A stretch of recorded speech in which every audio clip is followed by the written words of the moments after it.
Today, we're going to crack open an ancient text that has a surprisingly modern kick to it. It's called the Sūtra of the King's 10 Dreams. And trust me, it's a story about power, prophecy, and fear that feels like it could have been written just yesterday.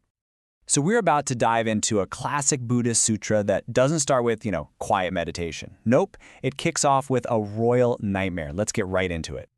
But before we even meet our king, let me just ask you this. What if your dreams weren't just random brain noise? What if they were actual glimpses of what's to come? What would you do? Just keep that question in the back of your mind as we go. Okay, so our story begins with this incredibly powerful ruler who is basically brought to his knees by a very, very human problem, a really, really bad night's sleep. This is King Prasenajit, and this guy has it all. We're talking wealth, we're talking power. He has an entire kingdom. But one morning, he wakes up in a cold sweat, completely haunted by 10 of the weirdest and most disturbing visions he has ever experienced.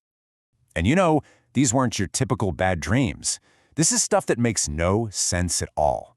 Visions of boiling pots that refuse to share their heat, a horse eating from its mouth and its rear end at the same time, jackals on golden thrones, and a river literally flowing with blood. You can just imagine the terror he must have felt. So, desperate for some answers, the king does what any ruler would do, right? He calls in the experts. But their advice turns out to be even more terrifying than the dreams themselves. He calls in his court advisors, his soothsayers, the whole crew, and he lays out these 10 nightmarish visions and just demands to know what they mean. He's looking for comfort, for clarity. He gets neither. Their verdict comes back, and it is swift and absolutely brutal. They tell him, flat out, that the dreams are a prophecy of his own personal doom. They say he's going to lose his kingdom, and then he's going to lose his life. But their solution is even more horrific. To stop this from happening, they tell him he has to perform this massive, unthinkable sacrifice. He has to kill his beloved queen, kill his own son, and burn all his royal treasures to please the gods. The king is just trapped between this terrifying prophecy and a choice that's absolutely impossible. Now, right when everything seems totally lost, a new voice enters the picture, one that offers a path away from all this horror. It's the wise Queen Mali. She sees her husband completely paralyzed by fear, and she steps in. She knows his advisors are operating from superstition, not real wisdom. And this really lays out the choice in front of him, doesn't it? On one side, you've got the Advisors' Council, which is all about fear and violence. Sacrifice everything to save yourself. But on the other side, you have the Queen's Council. Let's turn towards wisdom. She reminds the king that the Buddha himself is nearby, and she begs him to seek real insight before he does something he can never, ever take back. So the king listens to his wife, and he goes to find the Buddha. And what happens next? Well, it changes absolutely everything. Let's see how these dreams actually get decoded. The very first thing the Buddha says brings this huge wave of relief. He tells the king, do not be afraid. These dreams, they're not about you. They're not about you losing your kingdom or your life.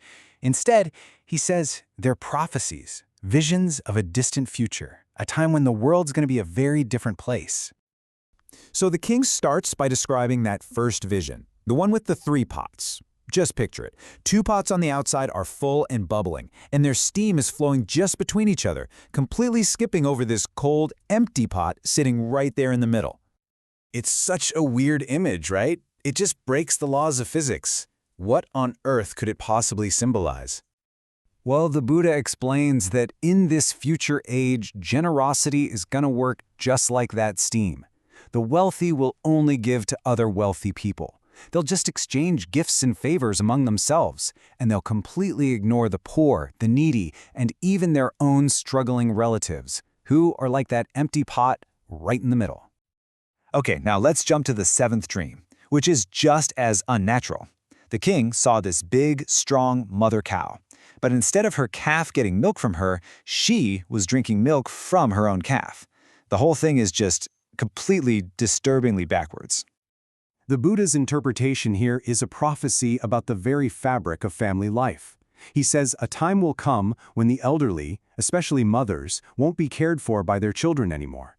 In fact, mothers will have to depend on their own daughters just to survive, totally flipping the natural order of care and responsibility on its head.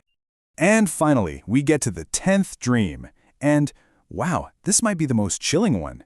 A great stream, a river that should be a source of life-giving water, is instead flowing thick and red like blood.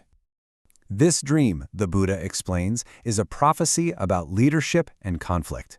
He says in this future time, rulers and officials will be just consumed by greed.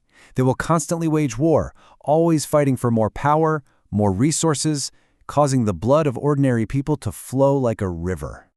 So let's just quickly recap these three. They're powerful, right? The dream of the three pots predicts a future of serious social inequality. The cow and the calf predict a breakdown of those traditional family roles. And that red stream, it warns of endless conflict, all fueled by the greed of people in power. You see, by reframing these dreams, not as a personal curse, but as a timeless warning for all of us, the Buddha completely changes how the king sees everything. The king's terror just melted away. It was replaced by joy and clarity. He and his family were safe, but more than that, he now had this profound wisdom. His mind, which was so clouded by fear, was finally calm. And that brings us to right now. This sutra was written down about 2,500 years ago, and yet its prophecies about the wealth gap, about family structures changing, about wars driven by greed, they feel startlingly familiar, don't they? So the last question isn't for the king, it's for us.